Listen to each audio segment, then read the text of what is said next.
Bonjour ou bonsoir, chers amis, chers téléspectateurs. Ravi de vous retrouver sur notre chaîne.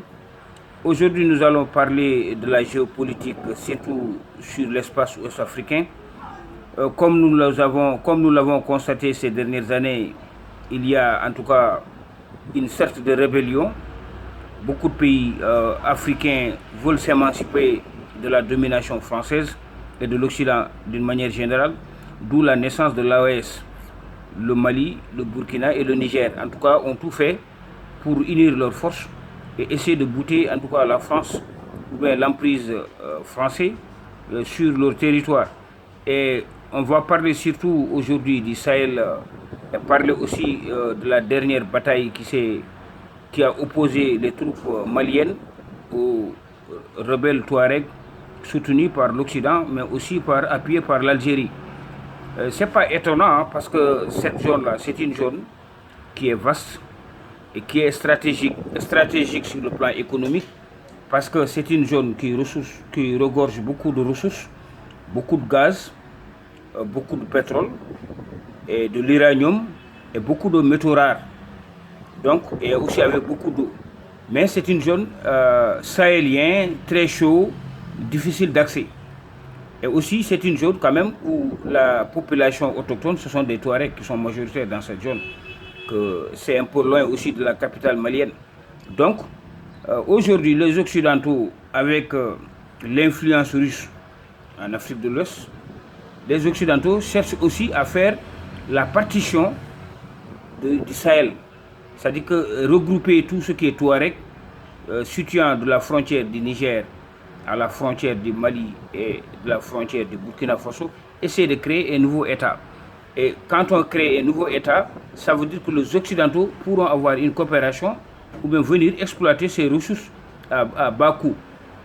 Aujourd'hui aussi, ça c'est le plan économique, mais sur le plan militaire aussi, vous voyez, avec de la frontière du Sénégal au Mali, aujourd'hui, une base russe ou bien une base chinoise dans cette zone, c'est une menace aussi pour l'Occident, ou bien une menace même pour l'Amérique.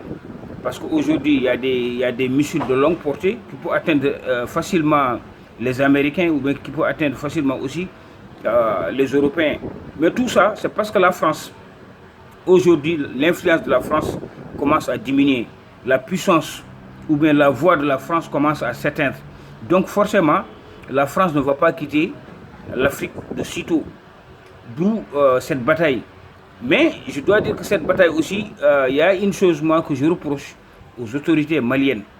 Parce que quand tu défies l'Occident, tu défies les pays occidentaux, je pense qu'il faut mieux faire pour avoir de bons rapports, de bonnes relations de voisinage avec à côté. Donc aujourd'hui, les diplomates maliens, ce qu'ils doivent faire, c'est de tout faire pour en tout cas négocier avec l'Algérie. Le Mali ne peut pas avoir la paix sans l'Algérie. Parce que si tu as ton voisin qui est à côté, qui cherche à te déstabiliser, ça va être difficile pour toi d'être en paix. Et je pense que faire la guerre d'une manière continuelle, ce n'est pas bon aussi pour l'économie malienne. Les Maliens doivent tout faire pour s'entendre avec les Algériens. Ils sont obligés de s'entendre avec les Algériens. Parce que les Algériens sont leurs voisins directs. Et aussi impliquer l'Algérie même dans les négociations avec les Touaregs. Parce qu'aujourd'hui, si la zone est déstabilisée, ça sera le Mali, mais ça sera aussi l'Algérie. Donc l'Algérie peut apporter un soutien au Mali sur ce côté-là. Vous voyez, l'attaque qui s'est faite, c'est parce que l'Algérie, quelque part, on ne le dit pas, mais l'Algérie est frustrée. Parce que les accords d'Alger, la façon dont le Mali, en tout cas, a complètement écarté l'Algérie, pour faire que l'Algérie a dit, voilà, bon, comme ceux-là, nous, on cherche à jouer notre médiation, mais le Mali cherche à nous tourner le dos. Nous aussi, on va laisser passer les Touaregs, ou on va laisser passer les armes occidentales. C'est ça, donc, je dis le Mali doit vraiment négocier avec l'Algérie. Parce que sans l'Algérie, c'est difficile de déstabiliser cette zone. Donc, il faut que le Mali revoie ses cartes avec l'Algérie. Et que l'Algérie aussi sache que si cette zone est déstabilisée, la Libye qui est à côté, parce qu'aujourd'hui il y a un triangle qui est en train de se former. Il y a les éléments de Haftar qui sont en train de progresser vers la frontière algérienne. Et les éléments d'Haftar veulent créer un link avec l'armée malienne et les Libyens du général Haftar. Et là, c'est très dangereux pour l'Algérie. Parce que ça aussi peut créer une nouvelle rébellion, même à côté de l'Algérie. Donc l'Algérie aussi doit chercher la paix avec le Mali. C'est fondamental. Le Mali aussi a fait une erreur, parce que tout le monde sait aujourd'hui les relations avec l'Algérie, entre l'Algérie et le Maroc. C'est vrai que c'est des Maghrébiens, mais tout le monde sait qu'il y a, en tout cas, tout le monde se dispute le leadership là-bas, au niveau du Maghreb.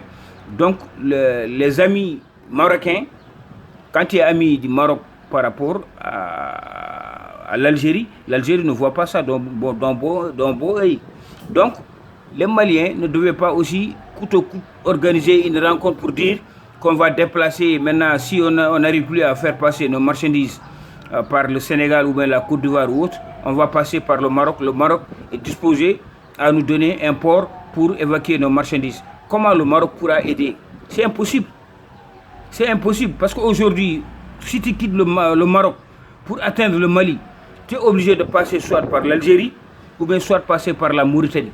Est-ce que maintenant l'AES, en sautant la Mauritanie pour aller directement au Maroc et en sautant l'Algérie pour aller directement au port marocain, est-ce que comment ces deux pays-là, ces deux pays voisins, qu'il faut forcément passer par là, comment ces deux pays-là vont accepter?